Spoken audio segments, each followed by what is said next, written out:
The Rangers finished off an amazing comeback to take a series win against the Blue Jays, but that win has me thinking about the future of the Rangers and how this core is set up to dominate for years to come. Talk about all that and more on this episode of Locked On Rangers. Let's get into it.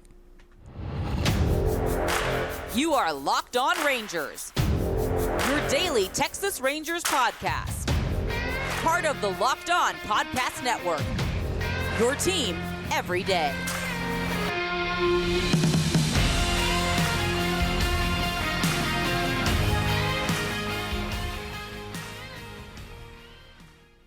You are locked on to the Texas Rangers. I'm Bryce Paddock, a cripplingly addicted Texas Rangers fan since 2010, the founder and host for all 5 seasons of this Locked On Rangers podcast. Today is Monday, June 19th. Your Rangers are 44-27, alone atop the AL West with a 4.5 game lead over the second place Angels. That is now. Thank y'all so much for making Locked On Rangers your first listen every single day. If you're not already, you can follow me on Twitter at Bryce Paddock. You can follow the show at Locked On Rangers. Subscribe on YouTube, where the best way you can help grow the show is to comment nearly any single thing below.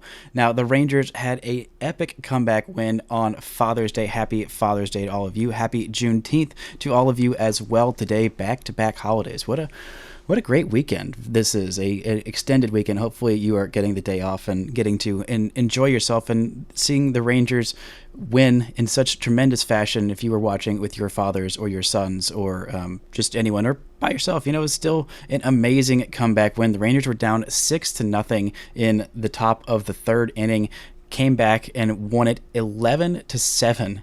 11-7 in 11-1 scoring run by the Rangers to end this one, and it started in a hole because it was a pretty rough day for Jon Gray. He was coming back after missing a start with a blister thing. Quote, I think it's just an actual blister. Thankfully, he was able to miss a stint on the IL. He was able to make this start, but wasn't able to go very deep into this one. Just 2 1/3 innings, 3 walks, 6 hits, 6 runs were all earned, 2 strikeouts in this one. A rough go of it. Maybe the June of John is done. The Gray May was great, but I think that June might be coming back down to earth after that missed start. And it was, I think, partially due to him missing a start and, that throwing off your routine, and also Sandy León not being behind the dish for the first time in what felt like probably 2 months for him, because Sandy León was designated for his time. He did make it through waivers, so he is in AAA Round Rock if the Rangers do have some kind of injury to their catching situation and they don't think that Sam Huff is going to stay on the roster and be that number 3 catcher, or they don't think that Mitch Garver can keep doing that, then he is an option, because he did pass through waivers because, Sandy León was hitting with a wet noodle. But still, he was doing a lot of stuff for Jon Gray that was really helpful, and it seems like not having him behind the dish, he was throwing to Garver, who I believe he has thrown to before. It wasn't like he was throwing to a complete stranger. It wasn't like he was throwing to Sam Huff, but still not a great outing for Jon Gray, but it didn't matter. The bullpen picked him up in a huge way. I'll be talking about how great this bullpen was this weekend later, but really, the offense is what picked him up. The Rangers scored 2 runs in the bottom of the third, 3 in the bottom of the fourth, 3 in the bottom of the 5th inning, and then 3 more for good measure in the bottom of the 7th to finish this one off. And big offensive days from the bottom of the lineup. Yet again, a 4-hit day for Ezequiel Duran. Didn't drive in any runs, but scored 3 of them himself. Leody Taveras, a 3-hit game for him, including a home run, which was his 8th of the season. He has been on an absolute tear lately. 6 home runs, I believe, all in the month of June. He has been exceptional. 6 home runs in 15 games in June, and that's just 57 plate appearances. He's got a slugging percentage of .642 this month, a .975 OPS. The guy has been absolutely incredible. And a little in the second segment, I talked more about this Rangers player development and why Leody's development is so freaking huge for the Rangers, not just now, but moving forward. But this was also, of course, a huge game from Corey Seager, a 4-hit game, 3 RBIs, 1 run scored, a pair of doubles for him, his 16th and 17th of the season. And it looked like the first double was going to be a home run. It would have been a home run in 10 parks, but not in the Rangers park. But it doesn't matter, because Corey Seager just keeps stinging that baseball, and he might just be the American League Player of the Month for May. In terms of, here's where he stacks up in amongst AL players in June. Batting average, first at .424, on base, second .479, slugging, second .788. That's .788 for the month of June. OPS second at .1267. Home runs tied for third with 5. RBIs, second with 17, hits first with 28. That is courtesy of Jared Sandler. Thank you for those stats, Jared. This is just an incredible month for Corey Seager, who is looking to solidify himself as a surefire all-star and maybe even the all-star starter at shortstop. He has been exceptional this season, probably the best shortstop in all of baseball. Well, Wander Franco has been pretty amazing, but still, Corey Seager just cannot stop hitting. He has been absolutely incredible this season. He is second in baseball for the season with his 1076 OPS. He's got an on-base of 420 and slugging 656. Absolutely incredible. 10 home runs are third. His 10 home runs are third on the team. He's only played 40 games. He is tied with Marcus Semien, who also has 10 home runs. And Marcus has played 71 games. That's 31 more than Corey Seager. Missed 5 weeks. It didn't matter because Corey Seager is absolutely incredible. This offense is absolutely incredible, and they finally got out of their funk and 0 for 20 plus with runners in scoring position. Thank you to Josh Jung for driving in that run and breaking that skid, and then the Rangers followed up with more hits with runners in scoring position today. With RISP, they went 5, or Sunday, they went 5 for 12. They did leave 10 on base, but, still, when you're mashing home runs at the rate that the Rangers are and hitting extra base hits and just getting this clutch offense and rallies going, because 1 through 9 in your order are all absolutely incredible. It's a great way to have offense. If just make everybody in your lineup good. Just that's the simple key. Just have a better offense by having everybody be good at offense, and also have the guys coming off your bench also be hitting well. Just do that, and then you'll have a really good offense. It's so simple. Why I don't know why more teams don't do it. Wait, because it's really freaking hard to get that many good players that are all doing that well at the same time. At the end of this game, the lowest OPS from a starter was Nathaniel Lowe at 785 in the 3-hole. It's just the depth of this lineup is just absolutely absurd, and I keep saying it in so many different ways because it blows my mind. The number 8 and 9 hitters in this lineup combined for 7 hits, 3 runs driven in, and 5 runs scored. It's just stupid. Honestly, it's just stupid how good and how deep this lineup is, and this lineup is not changing a whole lot. There is not going to be a whole lot of turnover. There is not a whole lot of guys who aren't going to be on this team for years and years to come. This is going to be the group that it is, basically for the next 4-5 years. And the Rangers also did get some good starting pitching this weekend. I know John Gray wasn't able to go very long in this one, but Dane Dunning, a really solid performance against a really tough Blue Jays lineup on Saturday. 6 innings, just 2 earned runs, just 1 walk, 3 hits, and 3 strikeouts, I should say, 6 hits and 1 home run. His ERA is ballooned all the way up to 278. Still a really solid start. I was a little surprised they didn't go with him in the 7th inning, but the Rangers needed this win badly, and they have some high leverage guys who they trust for multiple innings, including Josh Sborz, who went 2 innings in that one on Saturday with scoreless baseball, and then handed off to Will Smith in what was a 1-run game at the time when Josh Sborz came in, and then a 2-run game when Will Smith came on to get his 12th save of the season. Rangers ended that losing streak, and then on Friday, Martin Perez bounced back just like I said he would. A 2-1 loss for the Rangers, but Martin Perez, he only allowed 5 base runners. Unfortunately, 2 of them would score on a home run, and he was getting pretty squeezed on the zone. It did not feel like a very consistent zone. It was a big zone by the home plate umpire, but it felt like Kevin Gausman was getting a lot more of the calls than Martin Perez was, which was really frustrating. I can live with the big zone, but if you're not being consistent from pitcher to pitcher, then that's where I start to have some issues. The Rangers only got the 1 run on the Leody Taveras home run, did get doubles from Heim, Semien, and Seager, but wasn't enough because Rangers were 0 for 9 with runners in scoring position. Thankfully, they busted that out, and I think that their offense is getting back to the incredible best offense in baseball that it has been for the entirety of the season. Coming up, we're going to look at how great this young core is, how the Rangers are finally doing something that I have been screaming for them to do in vain for the last 5-6 seasons, and why it is so important for the future of this Rangers team. But first, this episode is brought to you by eBay Motors.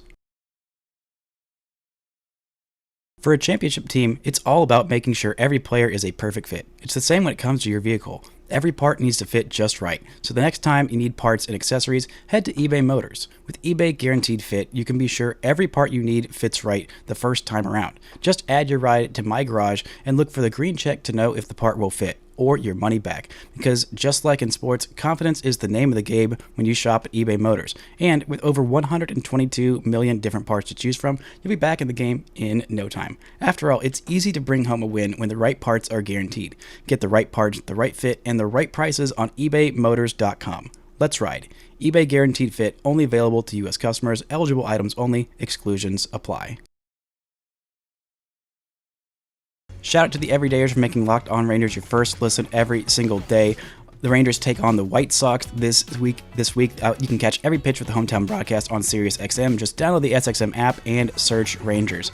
Now, the Rangers have a young nucleus of talented players that are going to be here for the long haul. I just talked about the depth of this lineup and talking about how deep this lineup has been all season long, and there's still some more depth to come when eventually Evan Carter makes his way to the major leagues, and there's some other hitting prospects that might also bolster this team. But it's going to be tough for them to get in this lineup because it seems pretty set for several seasons to come, because basically every hitting player that is playing consistently outside of Mitch Garver, who's going to be a free agent after this year, pretty much everyone else is locked down under contract for the long term. Here's how long everyone is under contract for. Corey Seager signed through the 2031 season. Semien through the 2028 season. Leody, depending on how some of these years shake out, he's probably at least through 2027. Duran and Jung through 2029. They are in their first year of pre-arb, so they have 6 more seasons of control. And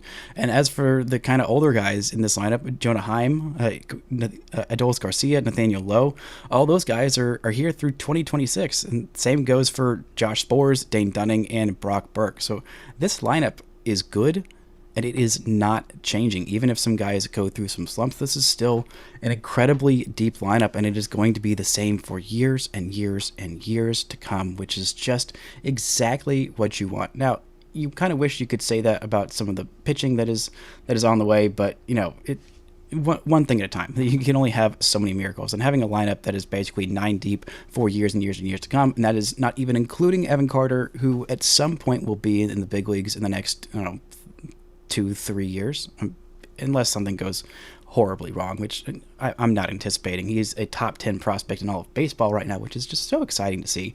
And maybe by the end of this year, we'll see him in AAA, but it is going to be tough for him to crack the lineup. The Rangers are not going to be tempted into forcing him into the big leagues before he's ready, just because someone is underperforming. There was that question about Leody, because he had a 586 OPS in his first 16 games this year in April and March combined, but he was coming back from an oblique injury, and in May, he had a 935 OPS. In June, he has a 975 OPS, 6 home runs in 15 games in June. He is solidifying himself as an absolute star in center field. He is one of the best outfielders in all of baseball. I don't know why these defensive metrics don't like him nearly as much as they should, but they should like him a whole lot more, because he is absolutely elite defensively in center field. Outs above average. He is in the 93rd percentile. Outfielder jump in the 87th percentile, arm strength in 93rd percentile, which feels a little low with how strong his arm is. And sprint speed, he's in the top 6% of all of baseball of being the fastest players in all of baseball. He's hitting the ball incredibly hard in the top 5% of expected batting average, so his 302 batting average is right about where is expected. His expected batting average is 297, so really all of that is going about in line with how you would expect with him. He's got a 7.7% walk rate, up significantly from what he had done in the past every year outside of that short 2020 season. He had some rough stretches in 2020, 2021, and the back half of 2022, but he looked incredible in the first half of 2022 as well. So this is not a short stretch. This is a guy who was the number 1 prospect in the Rangers system heading into 2017 and 2018. I think a bit of prospect fatigue knocked him down, because we all know the floor was so high with him defensively. All he had to do was hit a little bit, and now he's hitting a lot. He's got a 2.5 baseball reference for this season through 202 at-bats. He has been incredibly valuable, the 4th most valuable Ranger in terms of baseball reference for 2.54 according to that, just behind Adolis Garcia, also at 2.54, and Corey Seager at 2.64, even though, again, he's only played 40 games. But it's not just him. Josh Jung has been breaking out this season. I mean, these young players who the Rangers traded for right when they were about at the big leagues, or had just broken into the big leagues and weren't quite there with their other organizations. That's Jonah Heim, that's Nathaniel Lowe, that's Adolis Garcia, all those guys that other organizations gave up on, and the Rangers saw something there and made it work and are absolutely reaping the benefits of that. I mean, this is so many guys. I mean, Ezequiel Duran as well, just having a fantastic season. 52 games for him so far. He's hitting .309 and an OPS of .865. 8 home runs for him and 11 doubles. This guy has been incredible. All of these young guys have been incredible, and they are here for the long haul. The Rangers have not done a great job of developing position players. They've done a horrible job of developing pitchers. Hopefully they can get a little bit better at that. I mean, they don't even have to be great at developing pitching with how good their offense has been and will be for years to come. But this sets up, because a lot of these guys are going to be pretty cheap and controllable for the foreseeable future, it will allow them, if they do, if guys like Andrew Heaney do decide to walk, and if they don't want to retain Martin Perez and they want to go spend big on another starting pitcher next year, then they can go do that. But I mean, the Rangers are just in such a good place. I mean, for the longest time, for the last 10 years, it feels like the biggest position player development win has been Joey Gallo, and he had a couple of 4 WAR seasons, maybe 3, a couple of All-Star appearances, and then the Rangers traded him because they didn't think that he was worth the extension. They ended up getting Ezequiel Duran and Glenn Otto and Josh Smith in that trade, which from an impartial perspective seems like they very much won that trade. I mean, from my emotional standpoint and my love of Joey Gallo, I don't know I'll ever be able to say those words and mean them. But still, it looks like a big win for the Rangers. And to have all of this success come at the same time when it's been years and years and years of first-round picks and guys with a lot of potential just not quite living up to it. I mean,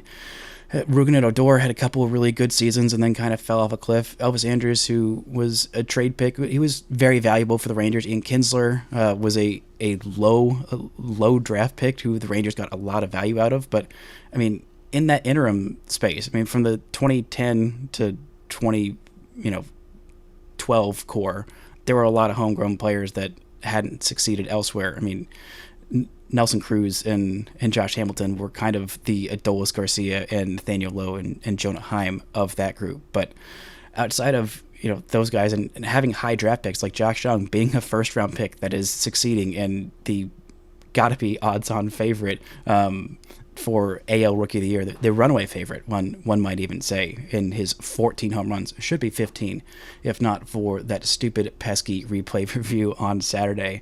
But still, having all of these young guys succeed at the same time and having another top 10 prospect in all of baseball on the way who is still in Double-A and still just, I believe, 20 years old. It's just an incredible testament to what the Rangers have been doing, and they were due for some good luck of all these guys that just didn't work out. Like Nomar Mazara was a surefire can't miss prospect who just happened to miss. Jorge Alfaro was a guy with an incredibly high ceiling. I mean, Lewis Brinson was another guy with an incredibly high ceiling, and just all these guys one after another not working out. And with all of this group of basically this big young three of Josh Jung, Leody Taveras, and Ezequiel Duran, I was hoping maybe 1 or 2 of them will bust out to be everyday guys. I thought Jung was surefire going to be at least an average to above average everyday guy. He has been incredible, one of the best third basemen in all of baseball. With Leody and Ezequiel Duran, I thought, okay. I mean, Duran didn't even win the job out of camp.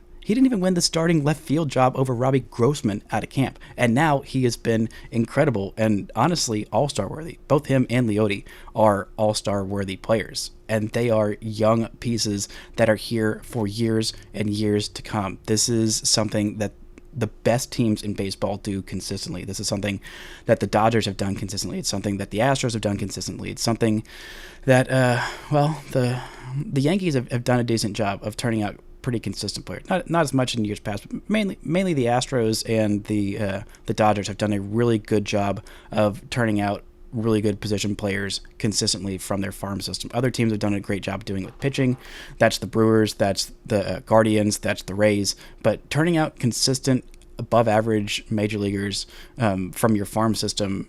I mean, not that this is consistent. This is three guys. This is literally three guys, and the Rangers haven't had one guy break out from their system. And having this, and hopefully Evan Carter is going to be another one.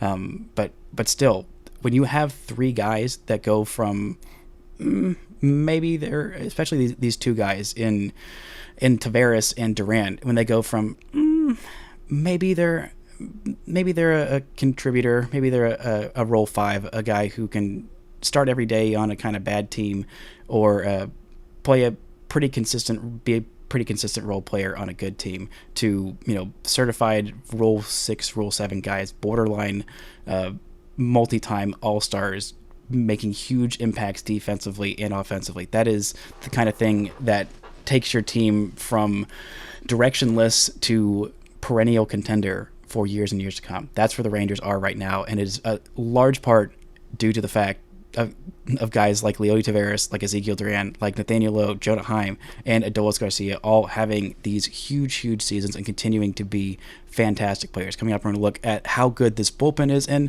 a draft prospect that I really want the Rangers to take and hope that he can slide to them. But first, this word from our sponsors.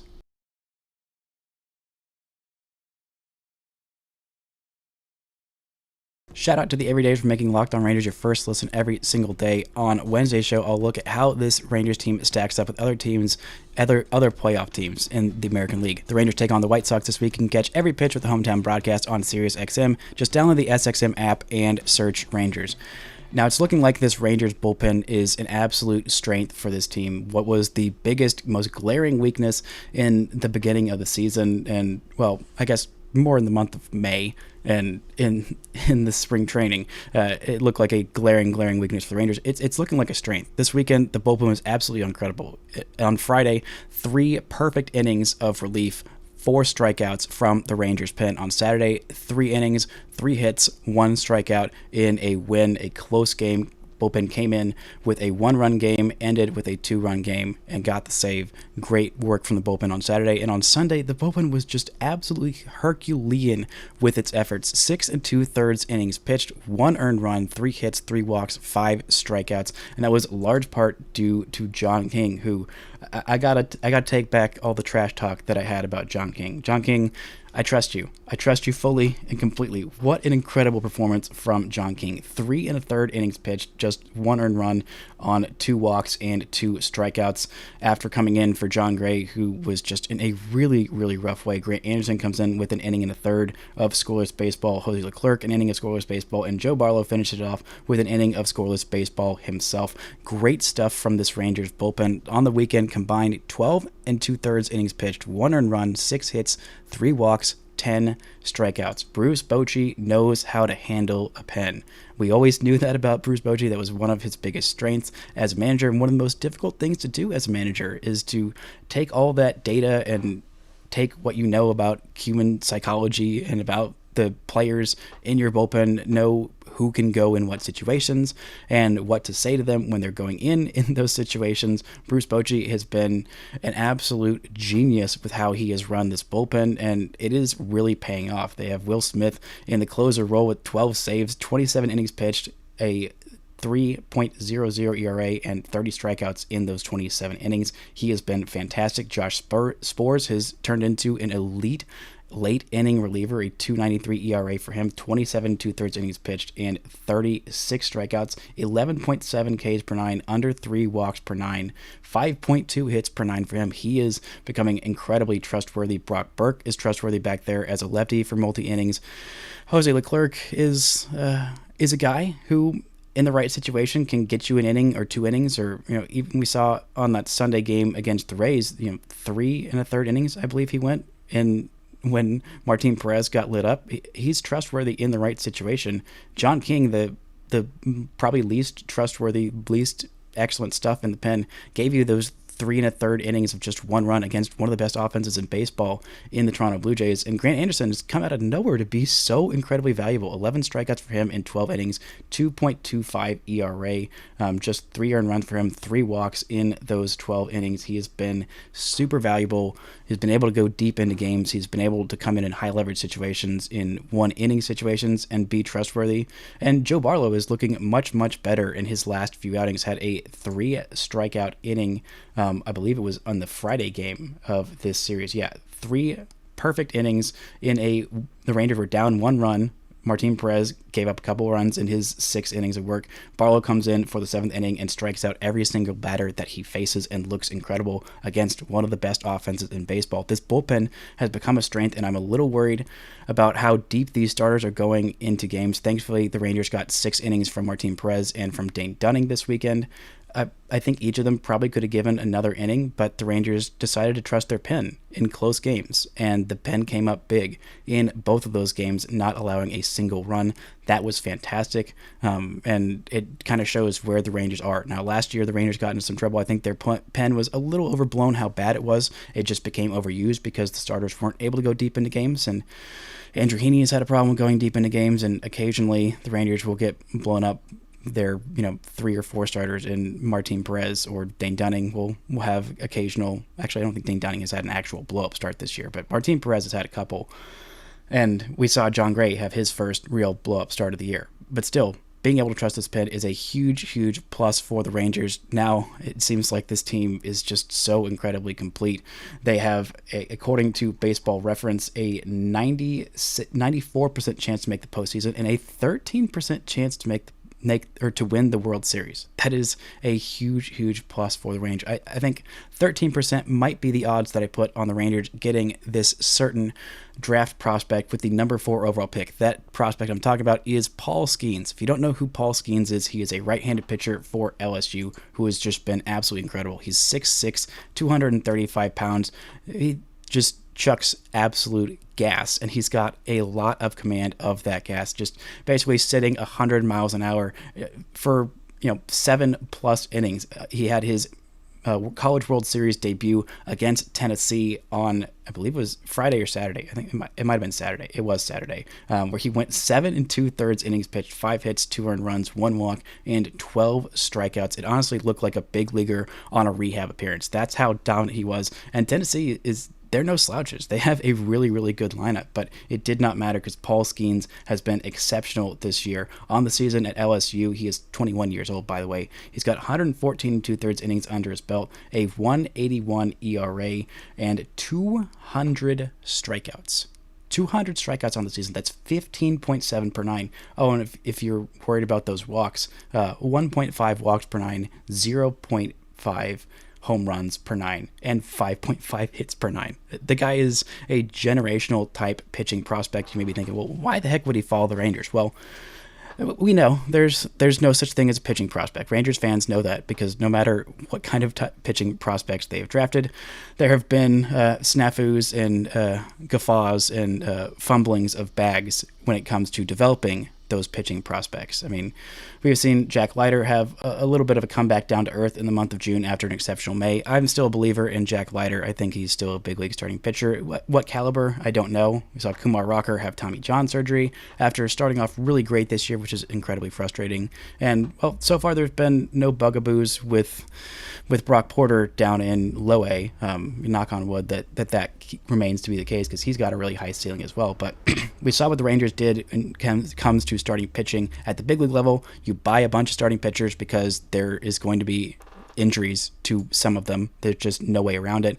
And I think the Rangers should have the same approach with pitching prospects as well. If Paul Skenes somehow falls to number 4, which could happen because teams have different draft strategies. Sometimes guys will want to go with maybe not the clear overall number 1 best prospect available, but kind of save some of that bonus pool, do some funky stuff like the Rangers did with their draft and Kumar Rocker last year. There is a chance that Paul Skenes falls to number 4 in the Rangers, and if he does, I think the Rangers would be absolutely foolish to not draft him. I know there are a few other really good prospects around there, maybe a high school outfielder that has been linked to the Rangers quite a bit. I can't think of his name right now. I wanted to say Eric Jenkins, but it's definitely not Eric Jenkins because that is a former draft pick for the Rangers. But I think that if the Rangers get Paul Skenes, I'm imagining a rotation in 2025 of Jacob deGrom, Nathan Eovaldi, John Gray, then Paul Skenes, and one of either Jack Leiter or Owen White. And I mean, just mercy me, that is absolutely disgusting. Absolutely disgusting with, with Kumar Rocker and Brock Porter on the way after that. I mean, good Lord, that would be absolutely disgusting. And if the Rangers could get Paul Skenes, having a guy who seems like the best pitching prospect coming out of college since Steven Strasburg, and hopefully without all the injuries of Steven Strasburg, that would be an incredible find for the Rangers. If Paul Skenes does pitch again in the College World Series, he is appointment television. You must watch him. Hopefully he can follow the Rangers. If not, there will be plenty of good prospects with that number 4 pick. I'll get into that and draft talk a little bit more in the coming weeks. Hopefully some draft experts can deign to join me on the show and give a little bit more insight than I am able to do with my limited expertise. But that's going to do it for today's show. Thank you all so much for listening, and until next time, don't forget to enjoy first place Texas Rangers baseball.